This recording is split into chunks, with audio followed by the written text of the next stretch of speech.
Hey, Mitch. Oh, hey, Ed, what's going on? Hey, I thought we could talk about the classic Richard Donner film Ladyhawke. Ladyhawke. Yeah, Huh. Ladyhawke, where there's the hawk in it. That's a lady. Like Hawk Girl? No, no, Like no, no, this? Ladyhawke. It's Michelle Pfeiffer. Look, I can grab my own. Do you want me to grab her? Yeah, sure. Okay, all right. Uh, Here we go. Ah, look at Yeah, that. you can do that too. Really? Yeah, yeah, go on. Wow. But just Oh, just just call her. come here, bird. Birdie, birdie, birdie, birdie, birdie. Come here, Hey, birdie, hey, birdie. hey, be a Ooh, bit birdie want a respectful, cracker? okay? Why? You know her A boyfriend's a bird. real hound. Ah. Come here, birdie. Who's a good birdie? What's that?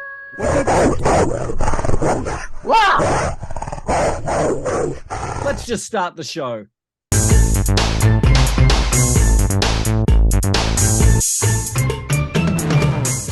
Hi, this is Ed Dollister, This is Mitch Cha-Cha Halleck.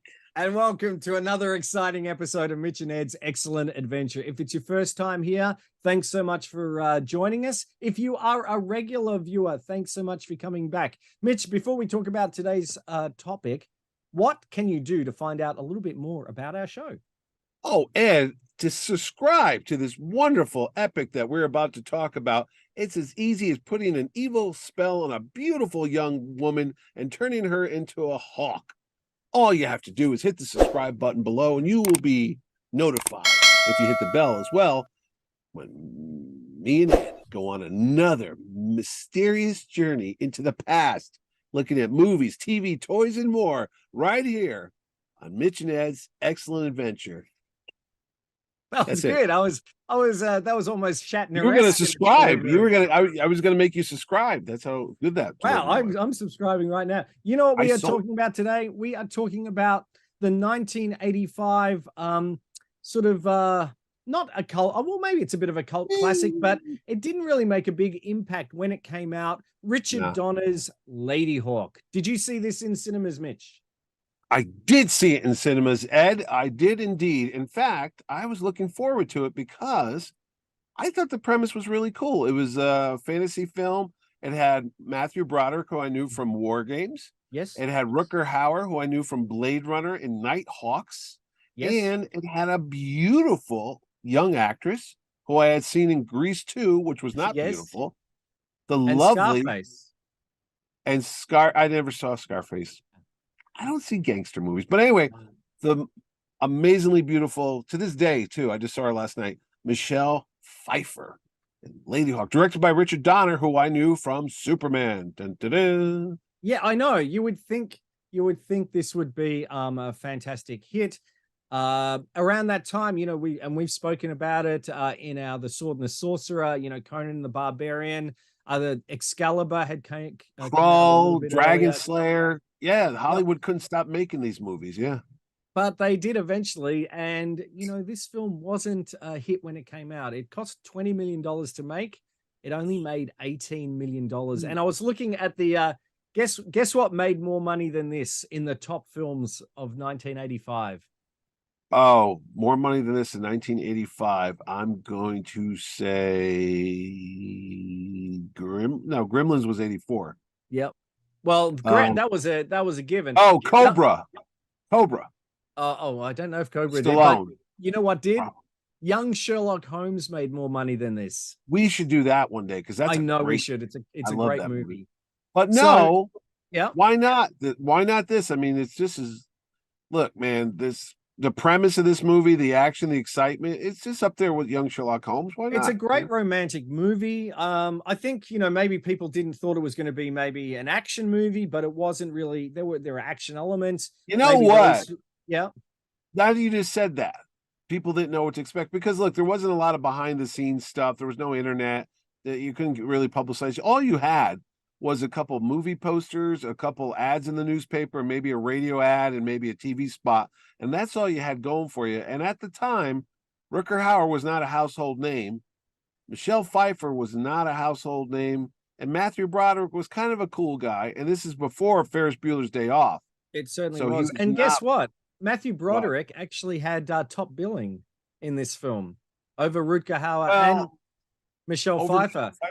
oh, And he well, wasn't even the first choice, and neither was Rutger Hauer. Do you know who actually was in rehearsals for this movie?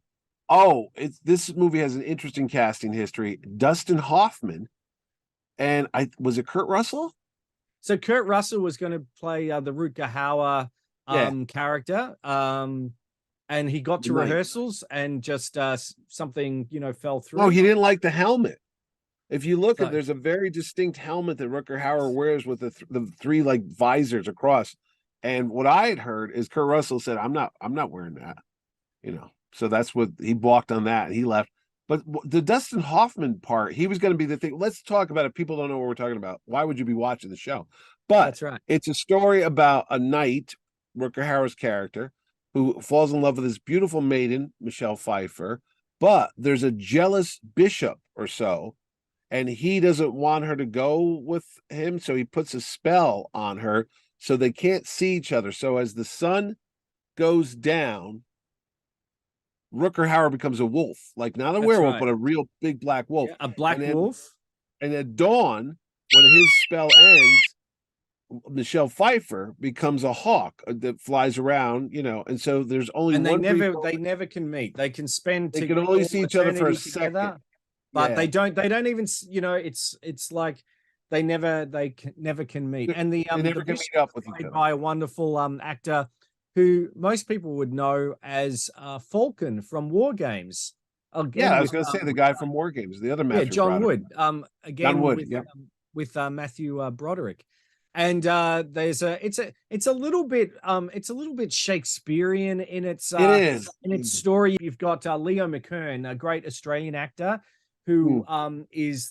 who inadvertently lets the bishop know about their love, and that's what Yeah, causes the curse. And yeah. he's forever trying to redeem himself and trying to stop to break the curse, which he finally finds And out that there is Alfred, yes, go ahead. Go ahead. No, I was that going to there's an say, I think, eclipse, and yeah, at that moment with the eclipse, that is where that will break the curse if they're both together or on at the same hallowed time, at a ground and certain what have time. you. And Yeah, yeah. I was so going to say Alfred Molina. You forgot him. as the wolf catcher, Yeah, wolf Alfred catcher Molina is a huge general. deal. Yes, yeah. What's funny, you mentioned Alfred, you mentioned young Sherlock Holmes. Isn't Alfred Molina the bad guy in that? Or am I thinking of the No, other guy from no, Raiders? that is Gobler Anthony from Higgins. it is Anthony, from Raiders yeah. of the Lost Ark. But Anthony, going back to uh I just said his name, Satipo. Yes, Sapito. Alfred Molina. Alfred Molina. He's in this movie, yeah. And it's so funny because his career was all over the place. He starts off in Raiders of the Lost Ark in 81. This is 1985. He's got a bigger role. Obviously, he's on screen more. And he's got some, but he still has like I don't know, not ugly, but he kind of like the gruesome looking, brutish He looks henchman, like Satipo's second long lost cousin, twice relative. removed. Yeah, Yeah, yeah, he yeah. does. He's He's in got it that. too. But why didn't they get Dustin Hoffman? Because Dustin, and we didn't talk about. So anyway, the knight needs a thief to help him break the curse. And Matthew Broderick boasts that he's the only one who's ever escaped from the prison of Aquila or something, which is this kingdom where this evil bishop guy rules or whatever. And that's why Which they is got a Matthew brand of Broderick. shoes here in Australia as well. Is it really? Yeah, it is. Oh. So, but I'm saying they got Broderick because Dustin Hoffman didn't want to do it, or he was like, I I'm can't not make sure this. exactly why he was originally on it. Sean Penn was also up for the role Sean of Connery Philippe the was up for the Mouse. role. Sean Connery was up the role as the knight at one point, I heard, but he passed on it too. He's like, I'm not doing this. And So it's I don't know why. It would have been a totally different film, but I think Matthew Broderick, that works really well where he does those asides or breaks yeah, doesn't really break yeah. the fourth wall, but his little Close. when he's talking to God, it adds humor to it without being pulling it out of time. Like it doesn't feel Yeah. like it's 80s. It's yeah, 80s. he's more modern. He's not like a middle He ages is, type but of he's still I think toes the line of being within the film. Well, Not unlike what? the score, which I think There is you probably go. I reckon that is why this film isn't as Well liked. didn't do as well as No, it could. no, It's got a no. I synth tell you, score. I was going to say we mentioned it on Dreamscape, or I mentioned it because we talked about how Maurice Jarre did the synthesized music, and there's a certain sound in '80s Yeah, and I movies was that what I forgot. I was thinking of yeah, Tangerine Dream, who did it for Legend. They were yes, originally going to do it for Legend, but yeah, this one has got yeah, a Alan score. Parsons project. He produced the score, and the reason why it's got this score is that when Richard Donner, they were filming in Italy, beautiful Oh, the scenery is set, fantastic. Yeah, and the costume snow, the design and mountains, everything like that is great. it's top He was notch. listening to the Alan Parsons project while he was scouting locations, and he found that when he was filming it, he couldn't divorce that sound from the imagery, so that's why he went with it. Oh, And I feel like well, it does it and it's weird because it for the opening credits, yeah, it's not it's a little orchestral, then it goes into that cheesy synthesizer sort of thing, yeah, then yeah, yeah, it sort of goes back to dramatic yeah. for some of the sequences, and then it goes back to the cheesy synthesizer. Worst, and I know the soundtrack came out. There was a thing you can get it a couple years ago. It's still available. They only printed 3,000 of them. Is that Entrada or whatever, I think, or something Yeah, like that? yeah. I mean, why would you even print 3,000 of them? Because I remember seeing this in the movie theater, and you have these awesome stunt sequences. In fact, another stunt guy, I think Vic Armstrong is on this from Raiders. There's another stunt guy that's in this movie that we know. Was it Vic Armstrong? I can't remember, but there's another well-known stunt person that's in this film. And the music just takes you out of it. Like Hmm. you're watching the horse rear up and they're going towards the night. There's action, there's fights and stuff.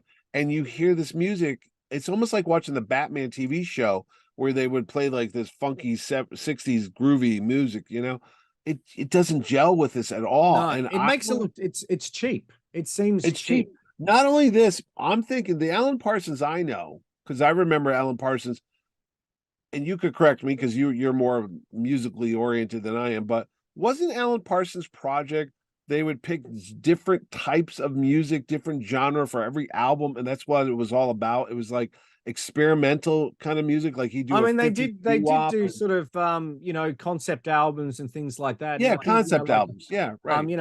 Eye in the Sky and all those sort of songs where they had a like a through line in the Yeah. albums. Yeah. But it Yeah. just it I know they were moving away from those orchestral Jerry Goldsmith and John Williams sort of scores for some films because I suppose If I'm telling you, if you take this movie and you get a Jerry Goldsmith or a John Williams and you put that music behind this, I know that's not going to be done, but I actually think that would like make this movie 10 times better. Like people would be like, "Oh, what this is a great movie." you know what they should have just done? Used But James Horner's Battle Beyond the Stars. you should, yeah. Well, because they use that in It was in every Logic. damn trailer. Yeah. But So speaking of music, here's the thing about this movie. The script was around for a long time. Donner has it. He doesn't. This is before Donner does Goonies and Lethal yep, Weapon, so he really wasn't the big deal yet. He was still Mr. Superman, and he's been and the struggling for a Omen. couple of Yep. features. In the Omen, yeah. So he takes this. He calls in Tom Mankiewicz, who was Yes. the guy that punched up the script on Superman to make it a little bit lighter and funnier. That's where the Matthew Broderick stuff comes in, the little Mhm. jokey stuff. I could see Dustin Hoffman pulling this off in the but I don't see him being an action hero, but I see him being, like Yeah. funny. But the other thing is Mick Jagger. Now, I don't know if you know this, but Mick Jagger, Rolling Stone lead singer Mick Jagger, wanted to be in this movie so much he read for the part as the evil I keep calling him a bishop, but is that what Yeah. his Bishop. Yeah. title? Yeah. That was supposed to be Mick Jagger. Wow. He's the one that pushed this movie to get done, and everybody was on board with it. They even went for costume fittings, and Richard Donner was going for it. And then the execs at Warner Brothers said, "No, you're not having Mick Jagger as the main bad guy." Now, imagine this movie with Mick Jagger in the cast. I don't know. I can't remember a film that Mick Jagger did. I was talking to my friend Jerry about it, and he said, "No, Mick Jagger was in like He was in Ned oh, Kelly, the movie, he was in Australian movie. Ned. He played He, Ned Kelly. he was in that, but what's the other Werner Herzog, maybe that director? He did. He said Jagger was in some other really artsy film. Was he in Free Jack? Yeah, Remember that movie Yeah, Free Jack? yeah, yeah. He was in Free Jack. Yeah, yeah, yeah, How yeah. did I remember? How the heck did I remember that? I'm sure. I'm Well, scared. I'll check. If he's not, We'll have to check because I wait. Free Jack. That's not with Gene Simmons and no, Tom no, Selleck. that's with is that Emilio Estevez in Free Jack? Yeah, it is. It is Mick. I think it's not David Bowie. Well, whatever. The Anyway, studio. David Bowie was in Labyrinth in Yeah, the same year. Can you imagine David that? Bowie was in that, and Jagger was probably like, "Hey, I And want to you've do got something." Paul McCartney and Give My Regards to Broad Street, which was the year before. And yeah, and Jagger wanted to do this movie, and Warner Brothers exec said no, and that's why they got Wood, who's got a brilliant voice. He's He great delivery with does. that. Oh no, you're not You doing. know, You know that really his deep stuff. voice, he is a like a classically trained actor. Yeah, His voice every time reminds me of Die Hard guy. Patrick McNee narrating the opening of Battlestar Galactica. Oh yeah, that was Patrick. I was just thinking, wait a minute. Long ago, before Yeah. the time of then, dun, dun, dun. Yeah, now go watch our Battlestar one if you want to Yeah. think about I'll that. put a link So up for it. anyway, they do this show, they do this movie, they go to Italy, beautiful costumes, like you say, scenery is fantastic. I watched it the other day before we prepped for this thing. Me too. It's Yep. oh my god, it's so beautiful. The colors and the scenery. I'm like, wow, this is like they filmed it yesterday instead of almost 40 years ago. But it's just stunning cinematography. Rutger Hauer has got to be at the peak of his career, I think, at this point, because physically he looks good. He's photogenic. Michelle Pfeiffer is gorgeous Mhm. in this role. I mean, she's literally, I saw her, I was like, oh my God, you fall in love with her the second she's on screen. Everything's going good for this movie. It should work. It just It didn't. doesn't. Maybe it was, I don't know, maybe it was No, and so the publicity. marketing maybe screwed it up because you hear the word Ladyhawke and you're like, Ladyhawke, Lady Chatterley's lover, Lady sings the blues, Lucky Lady. I mean, Lady and the Tramp. That Again, doesn't. the posters weren't great. There's the there's basically the Drew Struzan poster that they did, which doesn't feature Rutger Hauer. It doesn't really say No, anything. no, Beautifully drawn. There's the one with Michelle just the Pfeiffer logo.